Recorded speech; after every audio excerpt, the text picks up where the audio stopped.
Hello everybody and welcome to a new episode of What the Field, a place where the environment matters. I'm Emmeline. And I'm Chris. And today we'll be talking about regenerative agriculture. We are joined by Alfonso, who is one of the co-founders of La Junquera, a farm of over 1,000 hectares in Murcia.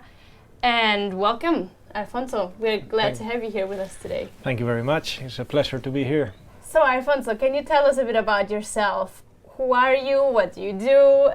For those of us who don't know you yet. Yeah. So my name is Alfonso. I'm 33 years old, and I've been living for the last 10 years in this farm, La Junquera, that is in the southeast of Spain. It's all in the province of Murcia, but if you look in a map, the farm is where the provinces of Murcia, Granada, and Almería get together.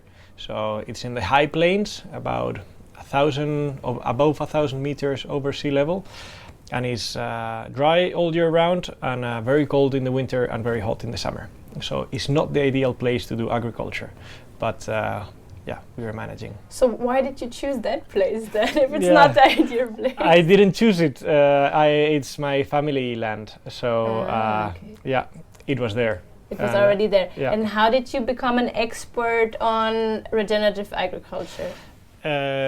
Well, I don't know if an expert, but I think we've been experimenting a lot with all types of sustainable practices in farming. And then we found out that a lot of that was called regenerative agriculture about 6 years ago. And then we learned a lot more into that field with different experts, different courses, and visiting many other farms. And yeah, we learn things every year about how to adapt a lot of these general ideas into our specific context, because many things that they do work not just in another country or continent, but 100 kilometers away, don't necessarily work in your own farm.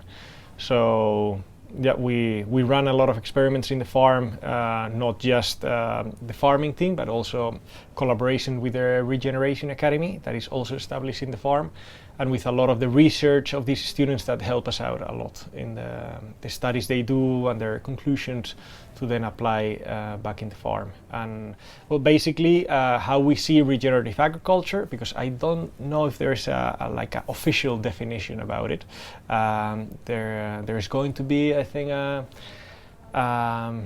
stamp, how do you call a label? A label, but I haven't heard of anyone being certified yet. Myself, I tried to be certified, but no one answered me yet for it. So hopefully, I think Chris might have some insight into that, because she researched it just the other day. Yeah, we have been looking into the different labels, and we see there's some labels on, for example, Demeter agriculture, but there's not, I think, as you say, one that it's the one as we have with organic farming yet. Yeah.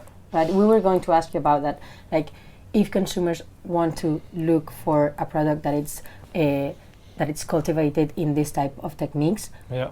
How can they find it? Yeah.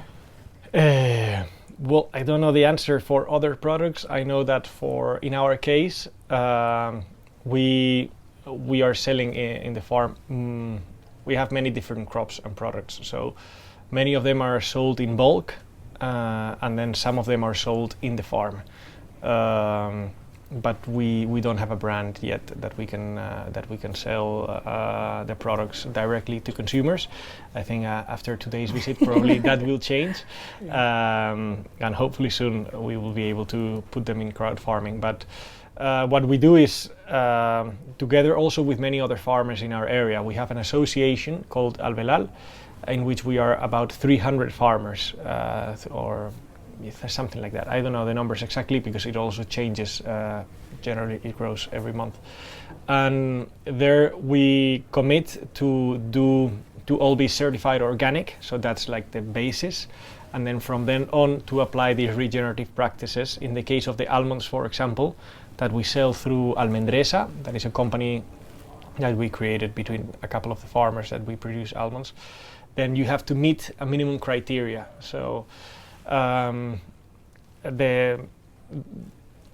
the general thing is that you have to improve, and you have to quantify how you improve it: the water, the soil, and the biodiversity. How to do that? It depends on your farm, and it depends on the practices you do.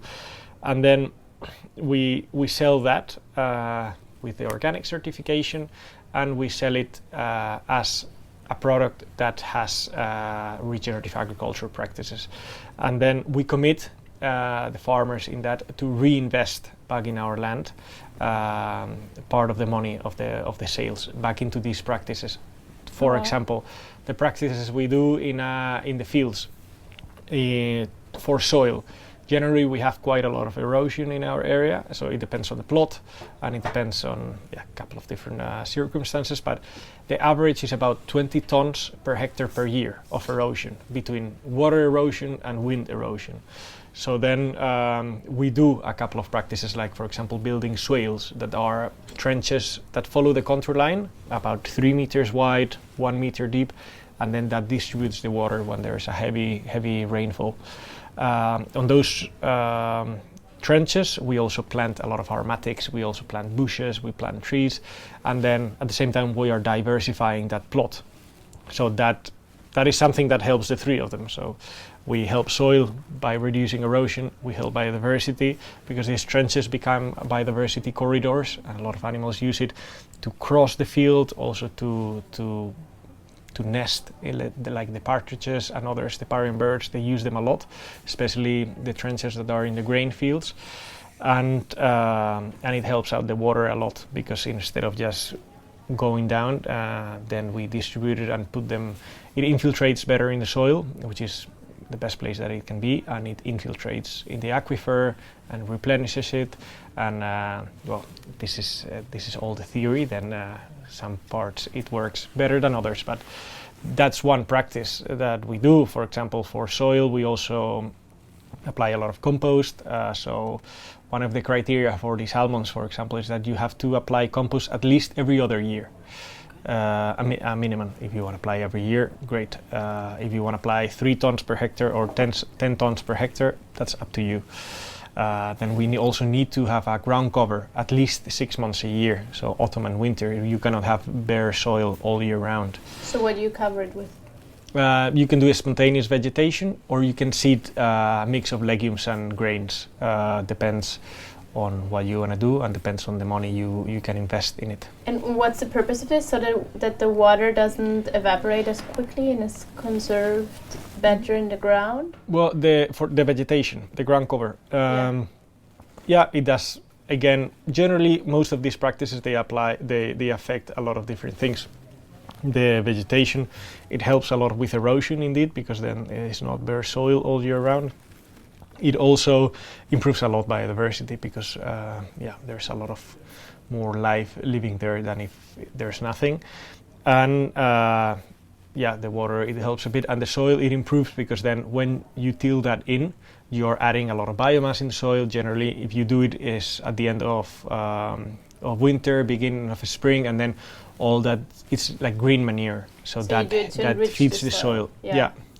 And so going back a little bit, I think it might be interesting for people, or even us, to know in general, even though you said earlier, I know that there's no official definition of regenerative agriculture, but if you had to come up with one based on your experience, like, how would you define regenerative agriculture? And you were earlier mentioning that you apply certain practices. For someone who doesn't know what regenerative agriculture even is, maybe you could give us some example of very common regenerative practices. Yeah, so I see regenerative agriculture as farming that is organic, for sure, like a minimum, so you don't pollute with the inputs you're applying, and that it improves with numbers, that improves for sure, not just like I think it's improving, the water, the soil, and the biodiversity in the short term, medium term, and long term.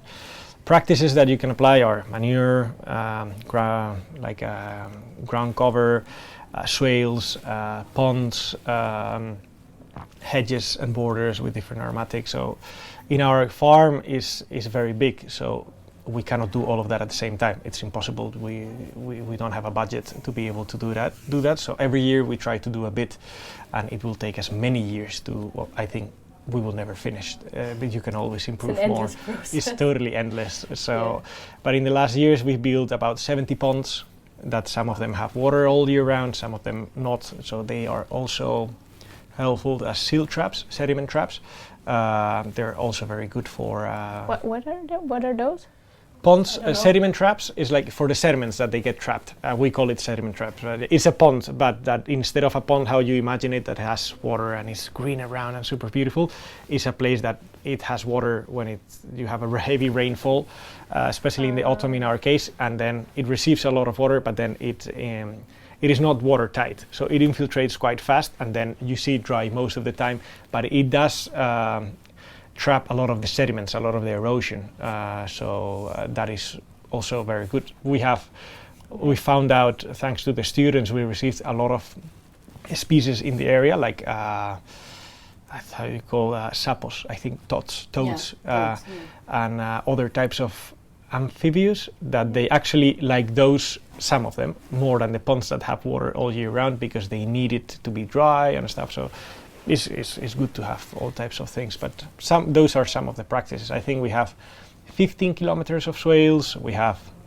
I don't know how many kilometers of hedges, but every year it changes a bit, so I think we have to do a calculation again of how much we have now. And you mentioned the students that come to La Junquera. The students that go, what are they looking for in La Junquera? Why do they come to you? So La Junquera is a farm that I am involved in the farming part, but it hosts a couple of different projects that they use the space of the farm.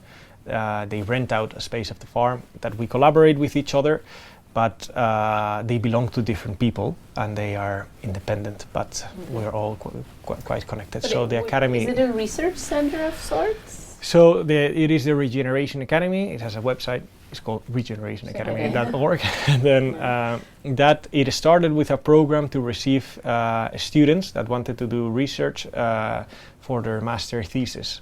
And then they do research about things that we want to know. So we want to know how much sediments does these swales get, or these silt traps, how useful are they? Or we want to know how does actually improve the ground cover, or this and that. And then to put you an example, we had a student who was a marine biologist from the Netherlands that I asked the academy, like, are you sure, like, this is the place? This is the place for this person? But it was so interesting. So he did a study of all the biodiversity in the ponds we've made, and monitor it, like what is there and what does it do. And then he found out that a lot of the ponds that we've built that have water, well, some of them all the year, some of them not, then it is the breeding place for a lot of these insect species that they need the water to breed. And then when they come out, they are pollinators of the almonds we have around. So actually those insects that we didn't even know they were there, well, we didn't pay them a lot of attention, that they came when we built these ponds, they were helping us pollinate the almond trees, and therefore the trees that were near the ponds, they had a much higher production. So they were improving, helping in the profitability and productivity of those plots as well, which we never imagined. It's like a symbiosis. Yeah. Because they need, I assume, trees to pollinate that are not full of pesticides so that they don't die. No? Exactly. So it's, and we were very surprised. So a marine biologist was, I think, one of the most interesting research studies that we've had. Yeah. So you're already seeing the results of the agriculture that you're putting into place, like in things that you didn't even imagine at the beginning. Yeah. Yeah. So some things is like, we are doing this because we think, or people say that it's going to help that, but then everything is so connected. It's a bit of a cliche to say this, but it is true. It is really a lot more connected than we thought, and we do one practice thinking of helping, that is going to help the soil or the erosion of this, but we didn't realize how it affects actually a lot of other things. It's kind of difficult, as we were saying before, for the consumer to actually know I do like this agriculture. I want my decisions to back this, but I don't have a label, a certification to prove it. But you were telling us that first of all, at least you made the commitment to be organic, so that's something they can look for. And then you are doing the research, and you told us that you have to have the numbers to prove it. So maybe the consumer, for now at least, has to do the numbers and the research to see where they're buying, right? Yeah. For example, indeed, now we have we give the information of what we do to the clients. That so far, generally, for most of the almonds, they are other companies that then they sell it to consumers. And then, we give them the certification of being organic, and then the rest is information that we give. That then they trust that information is true, and they come generally every year to visit the farms and to see with their own eyes that what we are saying is actually happening. I think it will help when there is an official label, and then it is official and you have it. Now, a lot of it is based on trust. So your farm, as we mentioned, is located in Murcia on the border of Almeria, which is known as one of the most desertified areas in Europe. Mm-hmm. How does this affect your farming? Because you did say in the beginning that it's not ideal. Yeah. And as a follow-up question to that, we would like to know how, or could you see changes? Or even a reversion maybe of that desertification process thanks to your regenerative practices? Yes. Yes. Short and sweet. Yeah. So we need a lot of studies and a lot of more data, because a lot is happening, and it's difficult to keep track of all the changes. But so the farm, it was organic. Already, I don't remember the year, but I think maybe 14 years ago we changed into organic. And then to apply more regenerative practices and then be regenerative, I would say maybe since 6-7 years ago, something like that.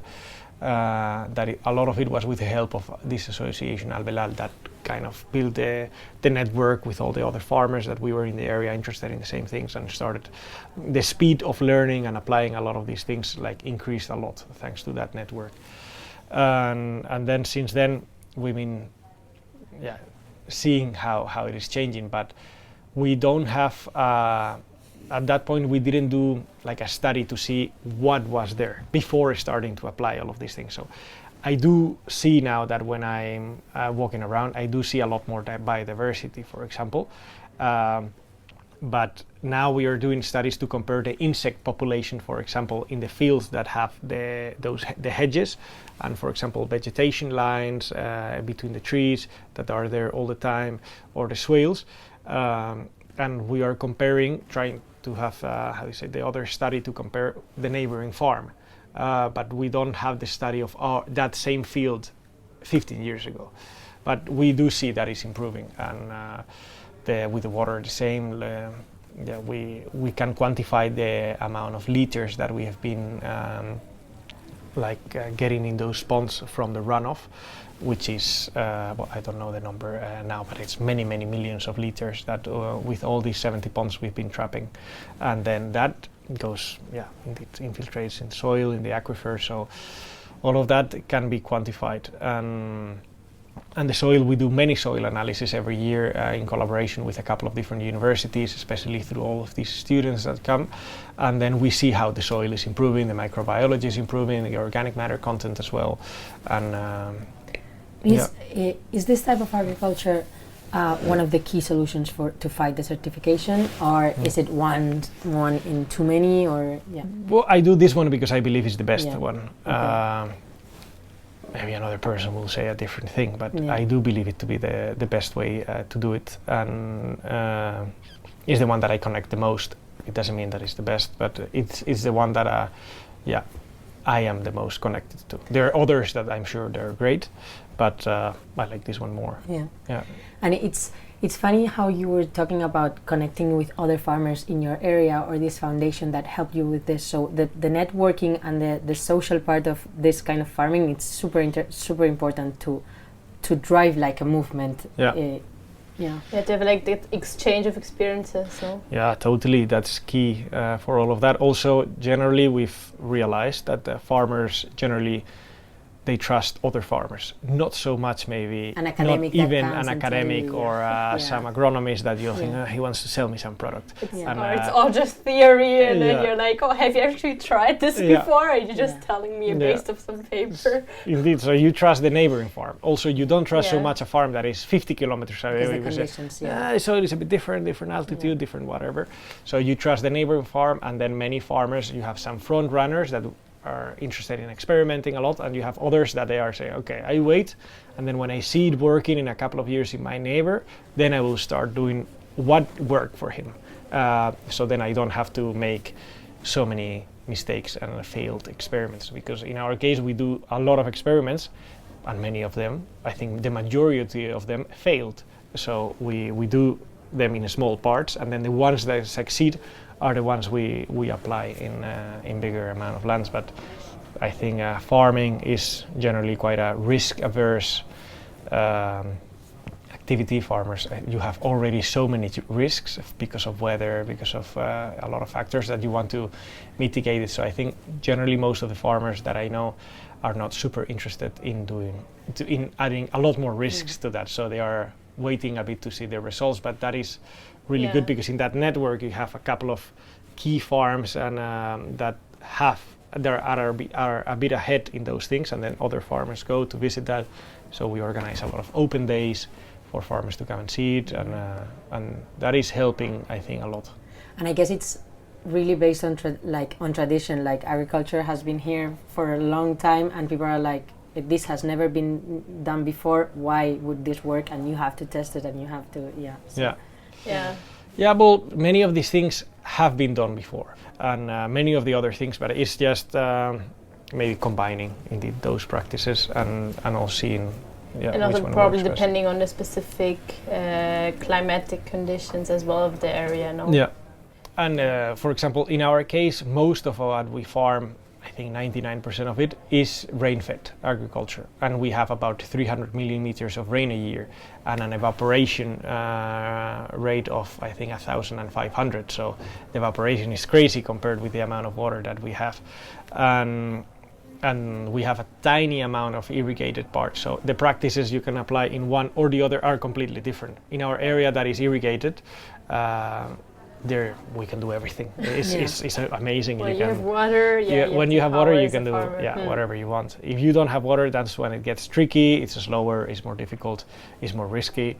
But that is what we need to go more, because the things we do, we want them to be able to be applied on a large scale.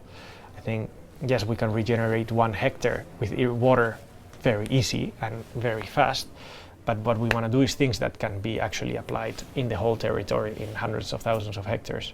And that is not so. And at the same time, you want to be able to make a living while you're restoring it. And then you keep adding things, and then it gets a bit more complex. But speaking of adding things and also the whole water or erosion problem, Chris actually recommended a TED Talk to me. I don't know if you've heard of it, by Alan Savory, who basically is an expert also on regenerative agriculture, and he works a lot in countries that are basically already affected by climate change. He works in Africa a lot, in Asia, and he's applied livestock.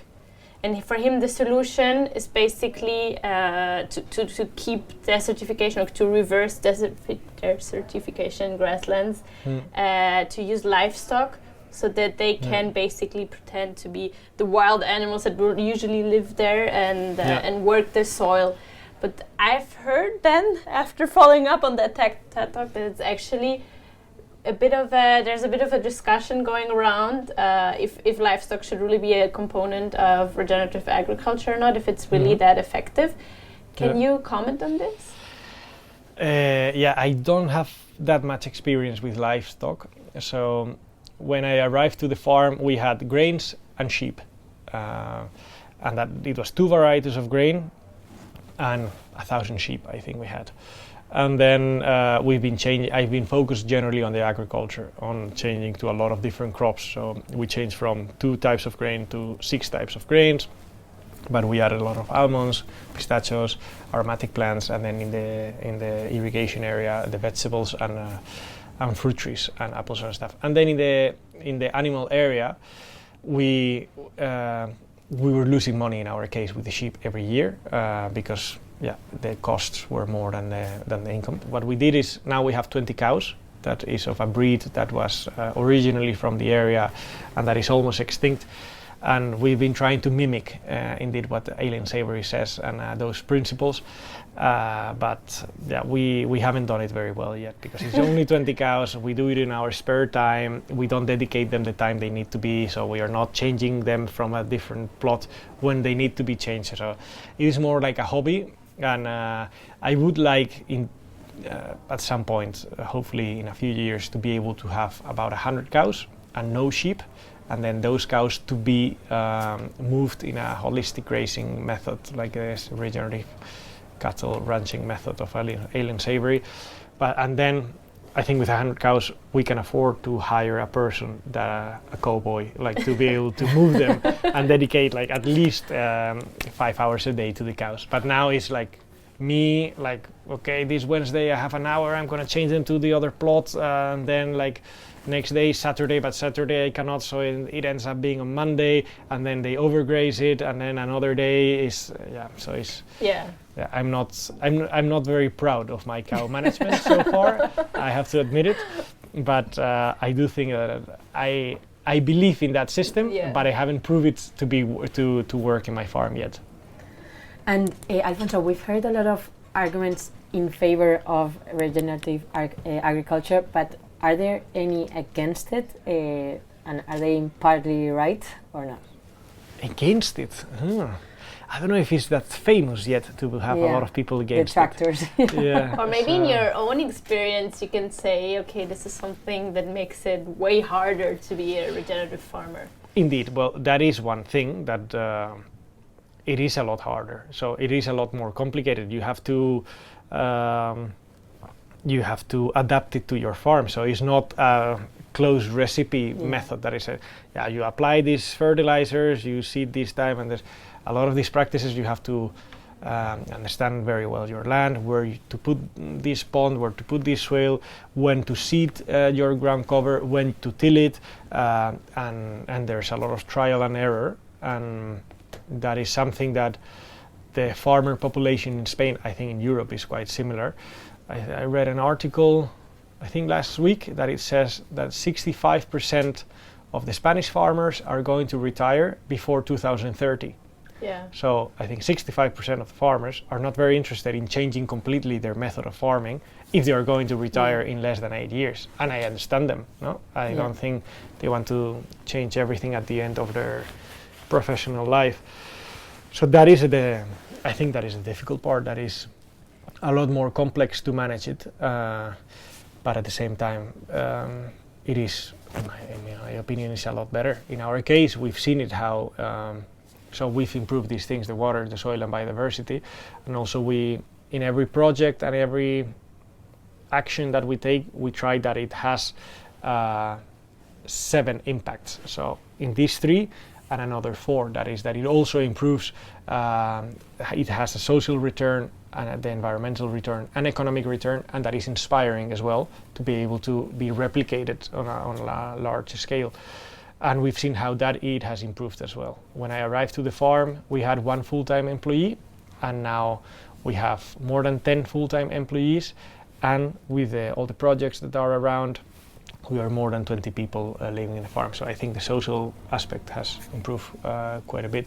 And the economic one, the farm is a lot more profitable than when it had 1,000 sheep that were losing money and just 2 types of grains that were organic, but no one would buy them for any premium price because it was varieties to feed sheep in the area. So no one wanted to pay like 10 cents extra to then give it to a sheep that was not certified organic either. And now with this diversification, we've improved it a lot, the profitability of it as well. So I'm quite happy with it. I mean, it makes a lot of sense. It just thinking about the loss of biodiversity that gets worse every year. I think Chris knows better than me. Maybe we have the stats, but I read somewhere that more or less in the last 20 years we've lost more species than all the time before. So that we are really doing some damage, I think, as humans. And also the desertification. I mean, it's a huge problem for people, especially in drier climates. Yeah. Even without the prognosis of further temperature increases, it's already quite bad, no? Yeah. I mean, we're probably seeing it every day in Murcia. It really is. Like, I drove through there a while ago, and it looks like a desert in some places. Like There's really nothing growing there. It's sad. Yeah, some parts. I think in our case, because of the altitude, and it's colder, so it doesn't look yet like the moon, at least our farm. Also because especially on the natural area we have, most of it was not deforested like a couple of decades ago or a few centuries ago. So we are very lucky that has preserved quite well the landscape, because the problem is that once you cut it, it's very difficult that it grows again. Yeah. And we are also reforesting a lot with the help of a couple of different funders. A lot of the barren hills, some of the barren hills we have. But yeah, we do see the climate change quite fast in our area. Like the winters, even though they are cold, they are a lot less cold than before. Then the spring used to be the rainiest season, and now is the autumn, then the winter, and then the spring. And we see also how strong rainfall events, you call it, like that it rains. Yeah. Of the 300 we have in a year, sometimes we have 120 in one day, in a few hours. And then you have to divide the rest of the water of the rainfall in the rest of the year. So, and the more that increases, the more difficult it is to do agriculture. That's also why we change a lot and diversify from only grains to these other crops that are perennials, that they have their roots in the soil all year round. So whatever rain we have, they're ready to receive it. And the grains, they rely a lot on the spring rain, and yeah, it's very risky. But so what you were saying before, this is kind of a long-term journey, right? So people that want to dedicate a few years and then they're going to retire, it's not going to be worth it for them. Because what can you see in the first years that you start applying this? What can you see? Can you see, for example, they're saying that the first years of organic agriculture, you can see the yield going down, and maybe the prices have not gone up yet for the product that you're selling. So what would a farmer expect for the first years that he or she decides to go in this journey? Well, I think a lot of it depends on the farmer and the farm. Yeah. So you can make as many mistakes as I made if you don't have a lot of examples around that have experience. So if you are trying a lot of stuff by yourself, then you're going to make a lot of mistakes. But then if you have a neighboring farm that has already been applying this, then it's a lot easier. Then you save many of those errors. And if someone that can advise you, hey, like I've already tried this, it for sure doesn't work, and tell you that in many things, or I've tried this and I guarantee you that it's going to work, then that will be a way to minimize that decrease in the production, and then the price. Well, indeed, you have to at least be certified organic in our case, and then with the regenerative part, what we have is that we are very lucky that our clients, they are financing our regeneration of the soil of the farm, because they're willing to pay extra. Yeah, and they're willing to pay a bit extra, and they are not telling you, okay, we only pay you extra when the whole land is regenerated, but but that's going to be in 50 years if we are lucky, to be fully extremely visible. Like, it is a journey that takes a long time. So with that extra, then we put it back, and then that helps. So we do see an increase in the price from the beginning, but then we have to be showing that we are indeed investing that back in the land, and that we are indeed showing results. But yeah, it's a journey. But do you think that we could one day come to farm all of our lands regeneratively and still, as we mentioned before, feed the world doing so? I totally think so, and I think it depends a lot more on the type of diet than on the type of on the amount of kilos. So it is a bit of a controversial topic, but I'm not a vegetarian and I do eat meat, but I try that the meat I eat is I have it quite easy because I have it in my farm. So I have a few pigs, I have chickens, I have a few cows, and that's what we eat. But we don't feed our cows any grains or any. They just eat grass. They eat the grass that we cannot eat, or the part of grass that grows naturally. They're and then we try their food. Indeed, and then we're trying to do it that they eat the grass that at the same time that they are managed in a way that I haven't found out how to do it well yet, that they are also restoring that plot of grass with this holistic management. And then most of the, I think more than half of the cereals in the world are for feeding cattle. And then what was the number? I think it was something like for every 1,000 calories of meat, you need to use 5,000 calories of grains. No? So I think if we eat less meat, but the meat we eat is a good quality one from only grass-fed, but also grass-fed, not cultivated, but grass-fed from the natural areas, and managing this way, and then the food, the grains we produce are for eating, the grains or whatever other crop you have there. We could still feed, I think, 3 times the population we have now in a regenerative agriculture way. But And is it becoming more popular, at least in Europe, regenerative agriculture, or is it something that it's still very small? What I see is that I hear it more. So my wife is Dutch, and I go to the Netherlands every now and then, and I do see how it seems that there's more and more people talking about it in the European Union. They want to promote it more, but there's not, I think, that many examples yet. So then, at least we've seen a very big increase in attention to, for example, our farm. In a lot of people contacting us they want to learn more, they want to know more of how what we do, how we do it.